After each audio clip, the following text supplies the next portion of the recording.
السلام علیکم پیارے بچوں، امید کرتی ہوں کہ آپ سب خیریت سے ہوں گے۔ آج ہم اردو کی کتاب کے صفحہ نمبر 104 اور 105 سے حرف ز اور اس کی متعلقہ تصاویر کی پہچان کریں گے۔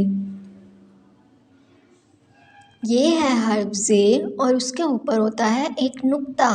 ز کی آواز ہوتی ہے ز۔ زیزا زرافہ۔ زرافہ ایک لمبی گردن والا جانور ہوتا ہے۔ زیز زرافہ۔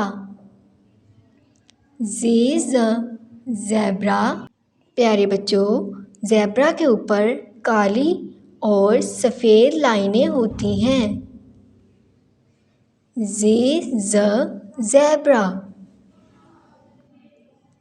زیز زبان۔ پیارے بچوں، زبان سے ہم بولتے اور ذائقہ چکھتے ہیں۔ زیز زبان۔ زیز زیور۔ کسی بھی تقریب کے موقع پر لڑکیاں زیور پہنتی ہیں۔ زیز زیور۔ زیز زرافہ۔ زیز زیبرا۔ زیز زبان۔ زیز زیور۔ تو پیارے بچوں، امید کرتی ہوں کہ آپ کو آج کا سبق اچھے سے ذہن نشین ہو گیا ہوگا۔ اپنا بہت سارا خیال رکھیے گا۔ اللہ حافظ۔